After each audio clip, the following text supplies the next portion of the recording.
What's cracking, guys? Bruce Mattson here, your host show of Metro Scout Fantasy Football, and today we're going to continue on with our prospect profile series, and we're going to be talking about Zamir White, running back from Georgia, one of my favorite running back prospects in this draft class. If I had to hitch my wagon on some of these running backs and say that they were one of my guys, I would say Zamir White's one of them. I like him a lot. Coming out of high school, he was a big-time recruit. He was a 5-star guy. 247 Sports had him rated as the top running back in the 2018 class. Everybody was in love with him. Everybody was interested to see what he was going to do. Unfortunately, he had 2 ACL injuries that set him back, but he came in during his freshman season in 2019. He was sharing the field with DeAndre Swift and some other backs, rushed for 408 yards and 3 touchdowns, more of a learning year for him. Then in his sophomore season, 2020, the COVID year, he led the team with 779 rushing yards and 11 touchdowns. Then this year in 2021, finished off his career leading the team in rushing again with 856 yards and 11 touchdowns, averaged 3.66 yards after contact per attempt. He also forced 31 missed tackles. When it comes to the tape, it's looking good. He does not look like a bad running back prospect at all.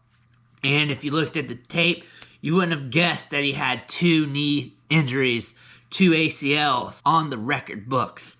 Runs with good bursts, runs well between the tackles, has excellent vision, good approach to the line of scrimmage, and can read the momentum of the defenders. While on the second level, he's very patient. He waits for his blockers to set things up. He has swift footwork. He can be very slippery for his size. He also runs laterally very well. The knock on him, he only has 15 receptions on 3 seasons. Not looking good. But the thing I look at for running backs when they don't have a large receiving workload is, do they have bursts? Do they have speed? He checks those boxes. So if he's able or he gets the opportunity to be launched out in the flat and get some targets, there's a chance that he can eat up yards, and that may allow him to get more targets down the line. It does not mean he's not capable of catching the ball in the backfield. It just means he didn't do it at Georgia. He didn't do it during his tenure. They also had James Cook there. The load was lightened, and they're not a high-volume passing offense to begin with. I like him, though, from a physical standpoint. He'll run guys over. He's very explosive. He gets downhill pretty quick. North-south guy who's got a little bit of lateral ability. I think he's a fun running back to watch. Draft capital-wise, I think he's going to be somewhere in day 2, maybe early day 3. But my feeling is that he's going to be a top 100 pick. The combine's going to be very important for him, but I think he's going to do well. Just from what we've seen on tape, he's very explosive. He's got size. That's going to set him apart from some of the other running backs in his class. Also from a major Power 5 program from Georgia. NFL teams are going to want to pay that tax, especially when it comes to him being so highly rated coming out of high school. That sticks with you as a prospect a little bit. It's going to give him a little bit of a bump when the scouts and coaches are talking about him in the war room. When it comes to where he's going in rookie drafts, it's kind of all over the board. I've seen him get drafted in the 2nd round of rookie mock drafts. I've also seen him fall to the 3rd round. When he's fallen to the 3rd round, he is a mega value. When he's being drafted in the 2nd, you can tell that's that person's guy. Once he gets drafted, where we see him go, if he goes in a good situation, we could see an immediate rise in value. That talent's there. It's still there. He still shows those glimpses of him being a top-end prospect. It's there. The burst, the wiggle, the decisiveness of his running style, it's all still there. And if he gets the opportunity to showcase those talents, if he gets the opportunity to get a high workload, that could allow him to be successful. He's going to be a cheap asset to get unless his value explodes if he goes to a supreme situation like Kansas City or something.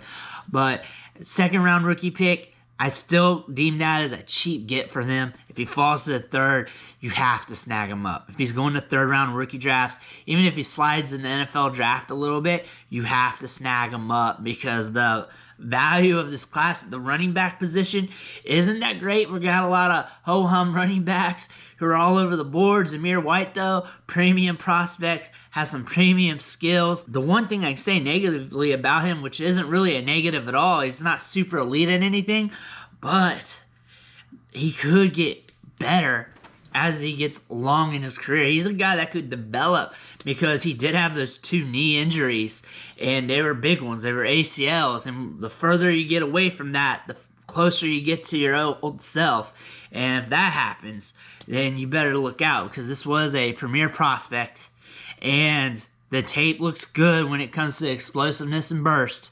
So if he develops, gets better while he's in the NFL, we might have something splendid on our hands. And I'm talking about a running back who is kind of got some boom bust in his profile, but the boom is mega, because this guy could be a top 10 running back in the NFL if he goes in the right spot, gets the right situation, and then develops, and then hits his upside with his skill set. The bust part is if he slides in the draft, goes to the wrong team, doesn't get the opportunity to succeed, knee injuries start kicking back in a situation where he's sharing the workload, doesn't get that chance to be the lead dog, to really showcase what he can do with a high-end amount of touches. That's the downside with him. It's a big spectrum. It's a big long array spectrum. That's what you're getting with this class. With the price point, though, something you can bet on, and with it being so cheap, you have no risk. I like him. He's one of my guys. I'm willing to spend a 3rd-round rookie draft pick on him all day, every day, and twice on Sunday. 2nd-round pick, yeah, I'm getting him there too, especially in the back half of the 2nd round, where I'm probably going to see him drafted at the most, unless he goes to a supreme spot.